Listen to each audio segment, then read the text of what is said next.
At no point at all in my lowest moments did I ever think anything like this would be achievable by me. One of my favourite things about life is that everything is temporary.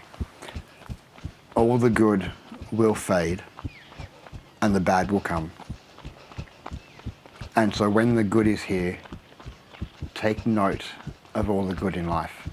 Remember the smell of the flowers on a spring day, the feeling of the sun on your skin on a warm summer's day. Remember them, because the bad times will come. Year 7 of high school, I was a larger kid.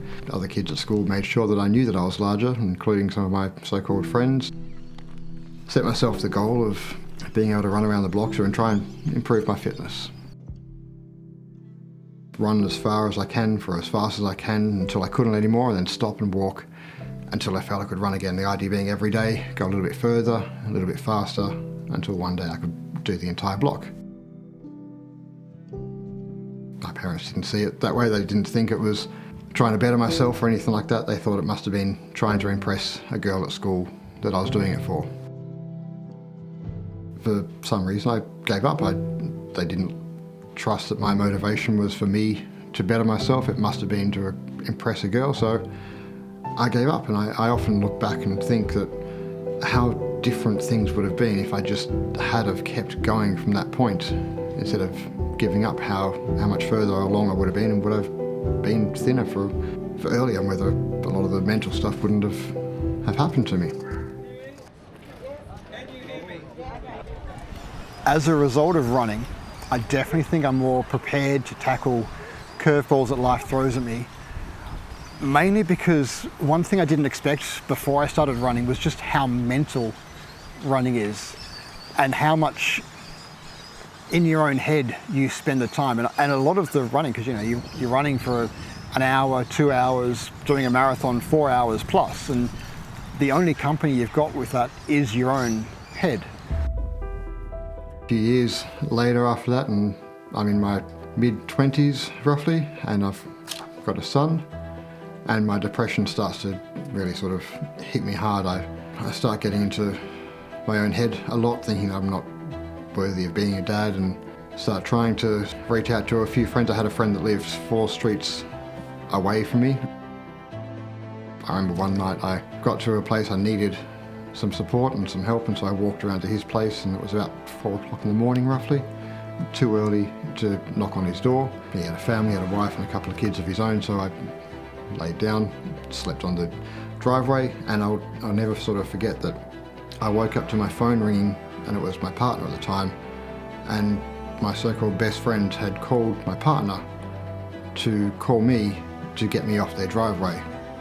And so I felt really isolated and alone at that point, and started keeping a diary and going over all the negative thoughts and how I felt like I wasn't worthy, like I wasn't a good father. And then it wasn't long after that I woke up in hospital, and I don't recall exactly what happened, what led up to that, but I went to a friend's party, to a house party, and then woke up in hospital. And it turns out that overnight I tried to hang myself in the shed, and my partner at the time had come out and got to me just in time. I think it was 3 or 4 minutes that I was not responding and was pretty well dead. From there it was in Flinders for a few months in the psychiatric ward, and that was not a nice place to be, but after a few months I got out of Flinders. I started seeing a psychiatrist, I was on antidepressants, and then I moved on with my life. 3, 2, 1, go! I'll finish, definitely going to finish. It's going to be good to get back out there. This is one of the most scenic runs that I've done before, going around the reservoir, through the trees and everything like that.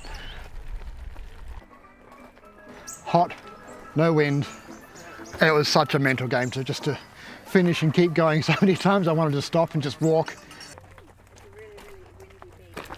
And just telling myself over and over again that, nah, keep going. You've done it before, you can do this again. It felt like we'd gone past the turnaround and we were running too far and we'd stuffed up. Good job. Being able to see the finish and give it that little bit extra push. You're going to be sick, don't do it. No. Bloody hard, but good. I'm incredibly proud of my effort there. A few years later, I moved up into the hills, married my wife.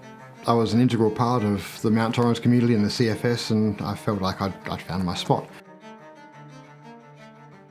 That all changed when my wife accused me of cheating on her and made me tell the kids that I'd cheated on her, and then forced me to live in the shed for a while, and things sort of went very downhill very, very quickly. It became a domestic violence situation where she physically attacked me and I had to physically restrain her because she was attacking me, scratching, biting, and all that stuff that isn't good. Left my situation there and then reached out for support on one of the Facebook groups just to try and get some help, get some people to talk to, get some support. And one of the people that reached out to me was Bridie. I don't know how accurate the GPS is right now, but it's showing still in.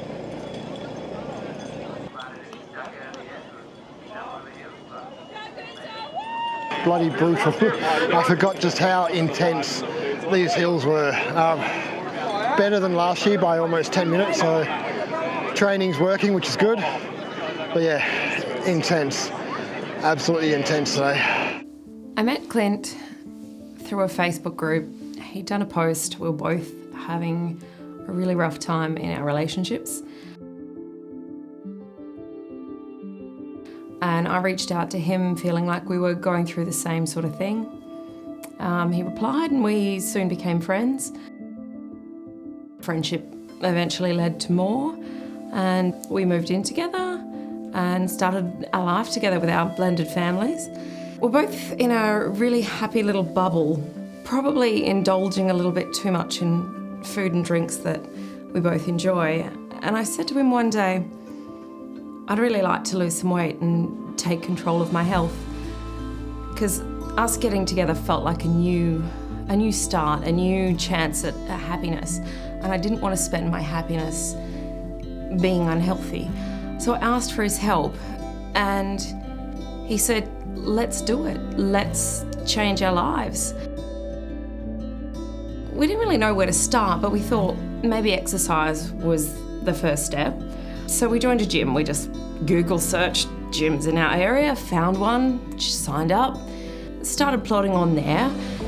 And we weren't making a great deal of difference. So we enlisted the help of a personal trainer who then got us onto some diet ideas. We did a bit of a 12-week thing, and we started seeing changes, and we started feeling happier, and we started having more energy and feeling like maybe real change was possible for us.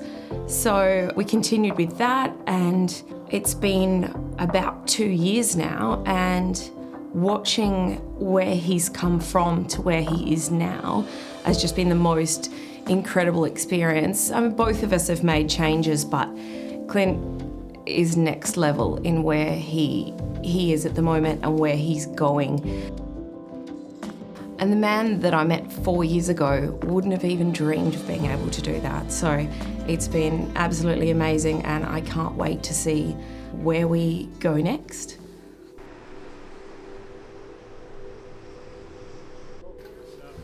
After a while of going to the gym and spending time with our PT, I found that I could start to increase the weights that I was lifting. I could start to do more sit-ups per minute. I could actually do a burpee for the first time. I didn't like it, but I could do it.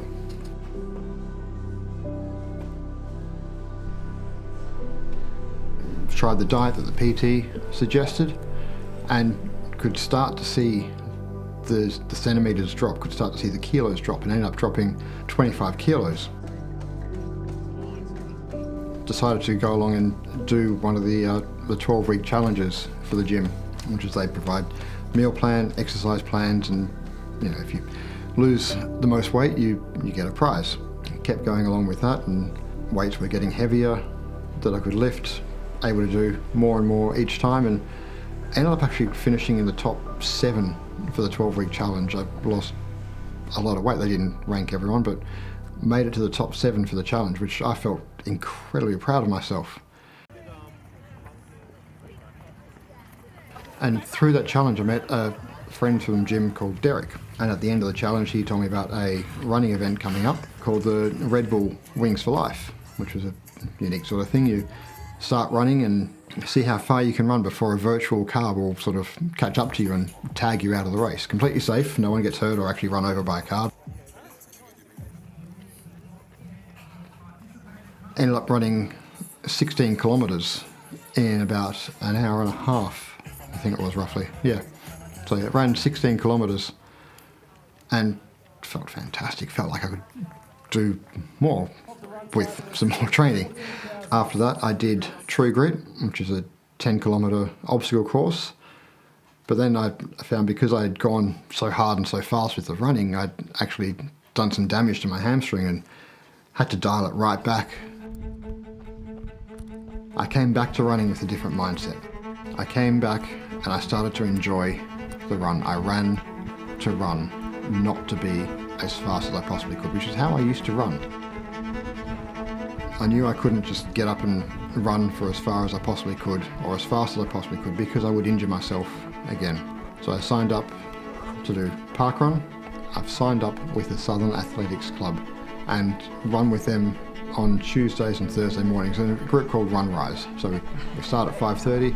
We run typically about 8 to 10 kilometres each time. Different types of running, just to train properly and get some good habits going around running.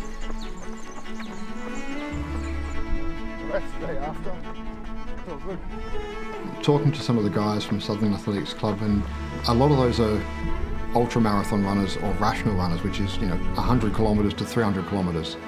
Not quite where I'm up to yet, but I've given myself the goal to work towards doing a half marathon and then doing a full marathon down the track, just even if it's just once, just so I can.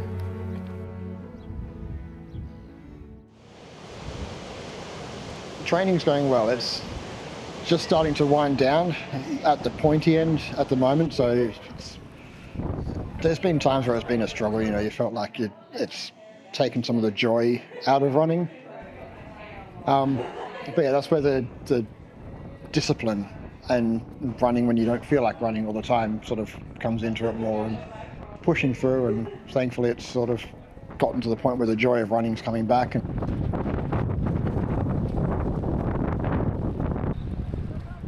The conditions this morning were crap, blowing an absolute gale.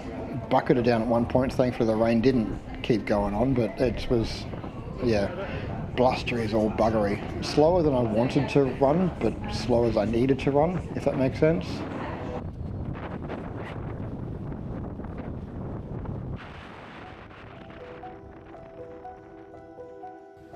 But as I'm laying there, I'm in incredible pain, and I'm just thinking, fuck.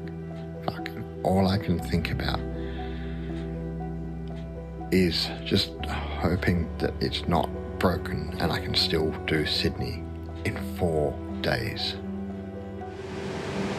The injury on Tuesday night at the training session, when it first happened, there was it felt like 10 to 15 minutes of just on the ground in absolute agony, both physically and then the emotional agony of just, this is so close to the marathon and not knowing what was damaged and if I'd be able to do the marathon.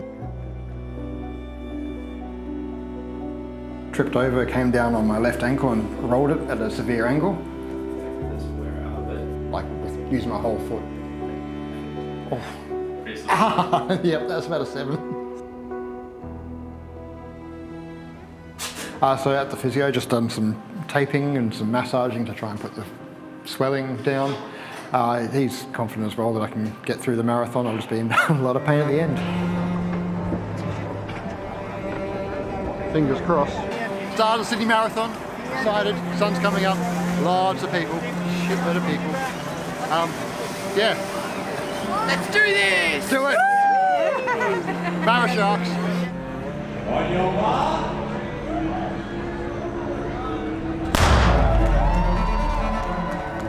start of the run was fantastic. I paced well, went nice and easy, didn't push at all for the first 20 Ks. I just wanted to look after my body and finish. At the 30 K mark, that was when pain started to set in. So I stopped for a walk at about 32 K, had some more ibuprofen, and managed to push on to about 36 Ks. That was when the whole race got to be incredibly emotional for me. Doing the longest run I've ever done before in my life. Every step you take from this point on is the furthest you've ever run. I had to stop quite a few times from the pain in my glute and my ankle, but it seemed to come in waves, so I was able to stop and walk and push. The crowd were phenomenal. There were so many signs, so many people cheering you on. It was amazing, especially that last kilometre.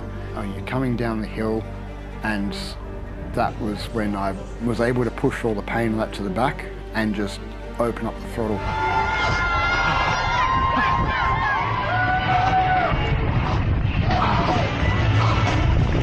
Finishing there, seeing the Opera House come into view, seeing the finish line, and it was exhilarating. I swear I shed a lot of tears in that course just because it was so emotional. First marathon, running across the Sydney Harbour Bridge at the start, finishing in front of the Opera House, it was just bliss. It's the best way to describe it. There's a lot of people that got me here today. If it wasn't for the support of Bridie, my partner, in encouraging me and supporting me to train for the past 7 months to get this done, I wouldn't have been able to do this. If it wasn't for Jason, my coach, I wouldn't have got to the start line. If it wasn't for Southern Athletics Club and their amazing support, I wouldn't have got here. My physio, he got me here when I needed to get here. So many people have got me to the start line so I can do the push to get to the finish line, and thank you everyone.